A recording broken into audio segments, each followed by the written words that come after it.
By the time the HOA carved up my family's land, they thought I was powerless, a broken soldier overseas, too distracted to notice that my inheritance was slipping through their greedy hands. But they were wrong. Because before this war ended, I would turn their $10 million lakefront paradise into my personal chessboard. Picture this. I'm half a world away, dodging mortars in Eastern Europe, when a phone call tears through the static of my battered headset. My grandfather's ranch, 1,500 acres of prime American soil, was gone. Sold off by an HOA led by a woman named Vivian, a name that would burn into my mind like a scar. This wasn't just dirt. This was the land my grandfather bled for, the same ground where he'd raised cattle, raised children, and was buried beneath an oak tree that had stood since the 1800s. He fought his own battles, came back from war with a purple heart, and passed down the land as our bloodline's legacy. That soil wasn't just property. It was history. It was sacrifice. And it was mine. But the HOA didn't care. They saw an empty ranch, a soldier overseas, and dollar signs. With a single crooked vote, they declared the land abandoned and sold it for pennies to developers. Bulldozers replaced barbed wire. Surveyors hammered stakes through the earth where my grandfather rested. When my boots finally hit American soil, the war outside was over, but the war at home had just begun. I drove out to the ranch and found strangers walking the boundaries, like it already belonged to them. The fields where I learned to ride horses were stripped bare. The old barn, leaning but proud, was spray-painted with bright orange numbers. And then I saw the most haunting sight of all. A line of survey tape cut straight through the cemetery where generations of my family lay.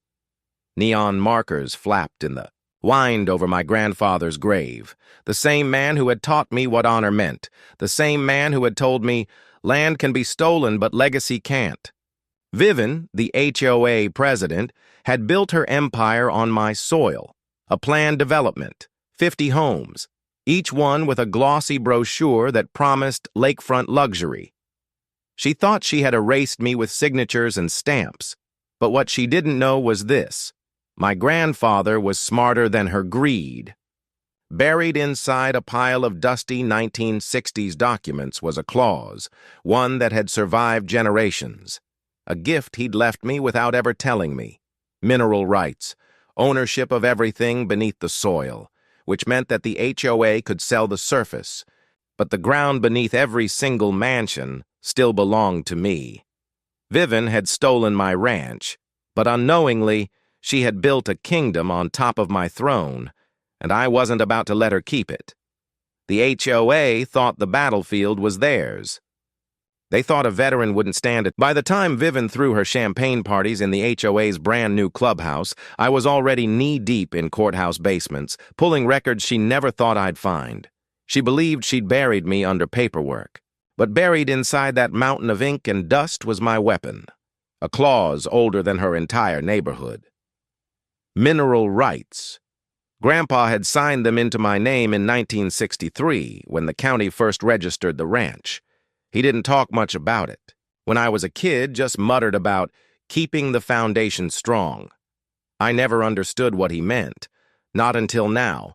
The HOA had sold the surface, the grass, the trees, the view of the lake, but the ground beneath every one of those $2 million homes, that was mine. The water table, the bedrock, the oil and minerals buried deep under their manicured lawns, all of it tied to my name in the county records. And here's the kicker. The law was on my side. Every HOA contract, every deed, every closing document, not one of them mentioned mineral rights. The developers never bothered to check, too blinded by dollar signs. Which meant that the families sipping wine on their balconies didn't actually own the land under their feet. I did. So I started small. One letter at a time. A legal notice here, a quiet claim there. Every homeowner in Vivian's precious development received the same certified envelope. Notice of mineral rights ownership by an outside party. At first, they laughed it off. They thought it was some scam, a veteran bluffing, a desperate man chasing ghosts of his grandfather's land.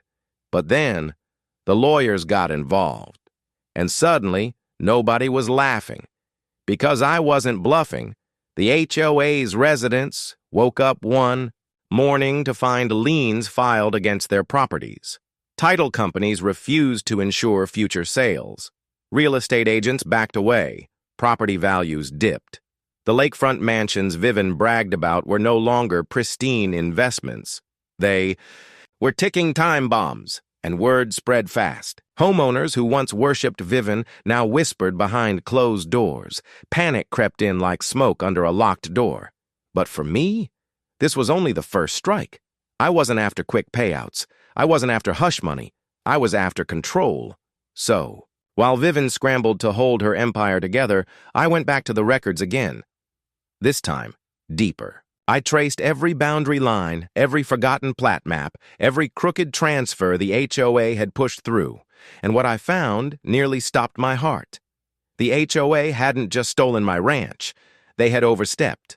The lakefront property, they claimed, as community-owned space, the crown jewel of their neighborhood, where they hosted weddings, galas, and fireworks shows, sat partly on land they never legally secured. It was still registered under my grandfather's estate, which meant by law, half that shimmering shoreline still belonged to me, and that changed everything, because if I played my cards right, I wouldn't just own the dirt under their houses. I could own their paradise itself, the lakefront that gave their homes value. Without it, their million-dollar mansions were just wood and glass sitting on stolen earth. So I kept quiet. I let Vivian believe her lawyers were making progress. I let the homeowners stew in their growing panic. And in the shadows, I built my case brick by brick. By the time she realized the storm was coming, it would already be too late. The HOA thought they could bury me under paperwork. By the time the first homeowners realized I wasn't bluffing, I had already taken the next step. Mineral rights weren't just dusty words in old documents. They were leverage. And leverage, when handled right, turns into money. So I went straight to the companies who knew what buried rights were worth. Oil prospectors, utility firms, even a few land investment groups who specialized in flipping hidden claims. I showed them the records, the sealed county files with my grandfather's signature, the court-stamped proofs. Their eyes widened, their calculators spun, and then I signed. Not everything, not all at once, just parcels, just enough to make a point. The first deal was small, a $200,000 contract with an energy group to explore subsurface drilling options beneath the HOA's prized golf course. The check cleared within days. The HOA didn't even know what hit them. But the homeowners did, because the notice of survey trucks rumbling into their gated streets couldn't be ignored. The panic spread faster than wildfire. Families who once bragged about their safe investments now whispered about sinkholes, liability, and lawsuits. Realtors blacklisted the neighborhood. Mortgage lenders froze refinancing deals. Insurance premiums skyrocketed, all because one veteran had started, selling the ground beneath their million-dollar dreams. But here's the part that really cut them open. I didn't sell to strangers who'd disappear into corporate towers. No, I targeted people close to home, investors from within the county, a farming co-op that had once lost land to HOA expansion, even a local native council that had battled Vivian's lawyers for decades. I sold slices of the HOA's foundation to the very people they had steamrolled for years. Every handshake, every signed contract was another nail in the coffin of Vivian's empire. And when the homeowners finally pieced it together, they exploded. At HOA meetings once filled with wine glasses and catered dinners, voices now cracked with rage. They shouted at Vivian, they demanded answers, they begged her to fix it. But the truth was simple. She couldn't, because she didn't own the dirt anymore. The lakefront homes, the ones she flaunted as $10 million showcases, were now sitting on fractured legal ground. Their foundations were no longer unified. Half the neighborhood's very soil now belonged to outsiders with every legal right to develop, drill, or sell at will. Vivian tried to sue me. She filed emergency injunctions, called in favors with judges, even pulled strings with county officials. But the law is a stubborn thing. Judges don't bend for wine glasses and HOA smiles. They bend for signatures, records, and dates that cannot be erased, and my documents were ironclad. Every courtroom appearance ended the same way. Her face red with fury, my attorneys walking out with another victory, and each loss meant more cracks in her carefully built facade. But I wasn't done. Because while she scrambled, I struck again. This time not just selling rights, but reclaiming the lakefront. The land records were clear. Half the shoreline was still mine by blood and by law, which meant I could sell that too. So I did. I signed over shoreline access to a private developer who had no interest in gated communities or HOA rules. They wanted public access, boat ramps, fishing docks, even a small resort. Within weeks, survey flags appeared along the lake. Bulldozers rumbled. Construction signs went up. The HOA's crown jewel, their shimmering lake, was no longer theirs alone. Homeowners who once hosted private fireworks shows now had fishermen casting lines into their waters. Jet skis ripped through what they believed was exclusive paradise, and weddings that once glittered under chandeliers in Vivian's clubhouse were drowned out by construction noise and engines roaring across the lake. Her empire was crumbling in real time. And here's the part that stung most for her. Every bulldozer, every jet ski, every hammer strike was legal. Every move was backed by signatures her lawyers couldn't erase. Vivian had stolen my ranch. But I had taken something far greater, her power. And now the same homeowners who once adored her were turning against her with venom. They weren't just angry anymore. They were desperate, because their dream homes had become cages of debt, lawsuits, and noise.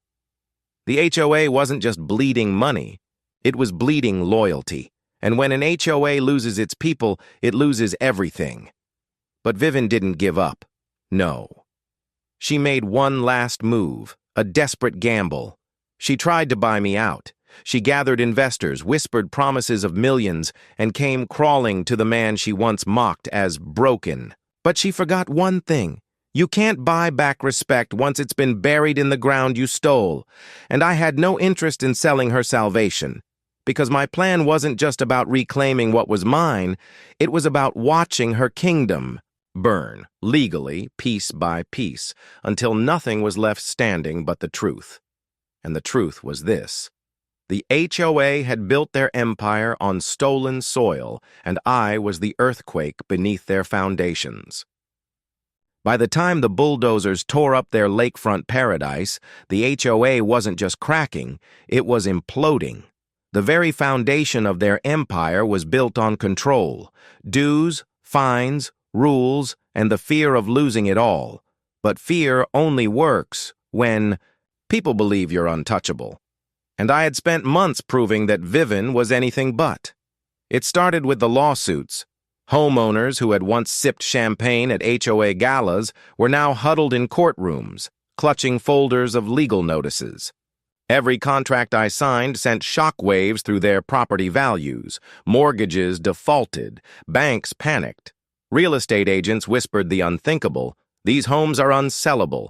The lakefront mansions, once listed at $10 million, couldn't fetch half their worth.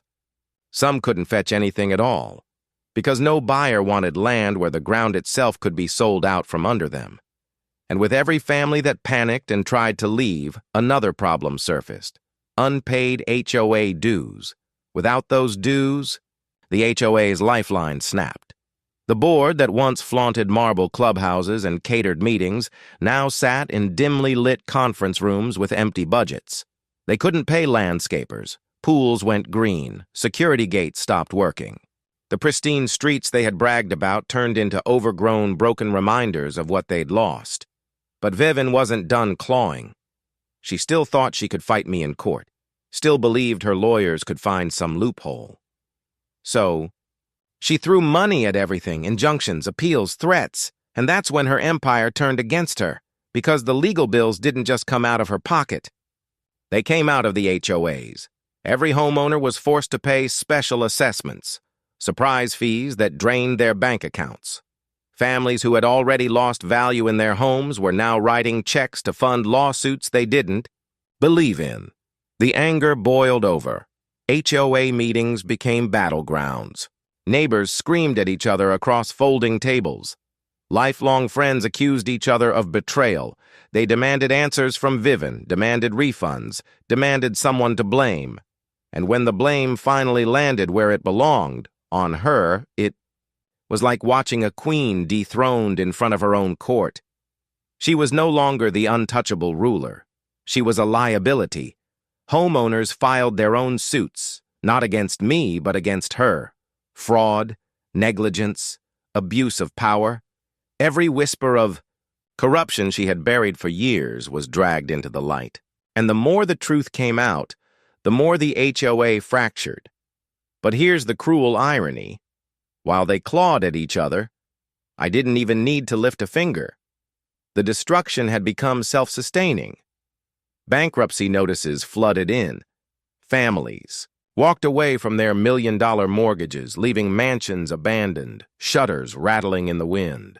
Property values didn't just fall, they cratered. And the once pristine neighborhood, the crown jewel, for months I had been patient. I had watched the HOA rot from the inside, watched their empire crumble under the weight of its own arrogance. But I wasn't just dismantling them. I was setting the stage for one final move, one that would erase their power completely. It started with a single parcel of land, a forgotten section of my grandfather's ranch that the HOA overlooked when they pushed through their sham sale.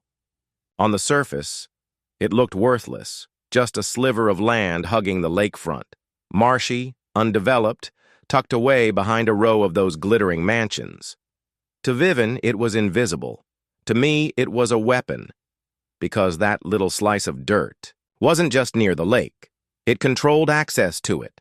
Every dock, every boat slip, every glistening waterfront view the homeowners bragged about rested on easements tied to my land. And tucked inside my grandfather's handwritten documents from the 1960s was the clause nobody bothered to read.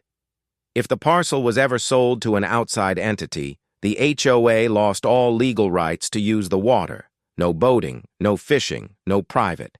Lakefront access, the dream they had sold for millions of dollars, the entire reason people had flocked to Vivian's development, would vanish overnight. So I sold it, not to a developer, not to another HOA. No, I sold it to the county, who immediately designated it as public land. The lake that had once been their private jewel was suddenly open to anyone with a fishing rod and a cooler of beer. Families in rusted pickups pulled up to picnic along the shore. Teenagers blasted music from pontoons. Strangers splashed in water that had once been fenced off by members-only signs. The homeowners were furious. They called it trespassing. They called it theft. They called the police. But the police laughed. Because the law was clear, it wasn't theirs anymore. Vivian's final selling point, the one thing she still clung to, was gone. And with it, the last shred of value left in those $10 million mansions evaporated. You could see the rage on her face when she realized what I'd done. The gated lakefront community she had promised would be exclusive forever had become a public park. Kids on dirt bikes cut across manicured lawns. Old fishermen set up lawn chairs where cocktail parties once stood. It was chaos. And the homeowners didn't blame me anymore. They blamed her because in the end it wasn't just about the money, it was about betrayal. They had trusted Vivian to protect their investments, to guard their dream of wealth and exclusivity. Instead, she had gambled it all on greed and arrogance, and lost everything. The The lawsuits turned. The headlines hit like hammers. HOA queen faces criminal charges. 10 million lakefront community declared worthless. Veteran outsmarts HOA in landmark legal battle. For years, Vivian had played the untouchable tyrant. She thought rules didn't apply to her. She thought power was permanent. But power without principle always rots from within. The lawsuits piled up until her lawyers abandoned her. The state filed fraud charges. The county stripped her HOA of authority. Her once loyal board members turned on her, scrambling to save themselves from financial ruin. And the homeowners? The same people who once sneered at me, who told me I didn't belong, who laughed as my land was staked and surveyed. Now they were the ones left with nothing. Their million-dollar investments dissolved into lawsuits and debt. Some walked away in silence. Others screamed in rage. But none of them could undo what had been written into the soil decades before they ever arrived, because the land remembers. It remembers who planted the first crops, who raised the barns, who fought the droughts and floods. It remembers the sweat, the blood, the sacrifices. It remembers my grandfather's hands pressed into the earth as he swore it would stay in the family. And now, it was mine again. I didn't rebuild the way Vivian did. I didn't pave over heritage with false promises of luxury. Instead, I restored it. I cleared the land around the family cemetery. I rebuilt the fences, not to keep people out, but to mark the history that had nearly been erased. I brought in local families to farm the soil, people who respected its roots. The ranch lived again, not as a playground for the rich, but as a testament to endurance. As for the lake, it stayed public. I wanted it that way. Every time a family cast a fishing line, every time kids jumped from the dock into the water, it was a reminder that greed had lost. That land, and what it means, can't be owned by arrogance. Vivian tried to hide from the cameras when the sheriff led her away in handcuffs. But the world saw. The world always sees when someone who thought themselves untouchable finally breaks. She had tried to erase me. Instead, she became a footnote in my story. Because in the end, this wasn't just about revenge. It wasn't even about money. It was about proving that some legacies are too strong to steal. They thought they buried me when they sold my family's land. But they forgot. Seeds grow in the dark.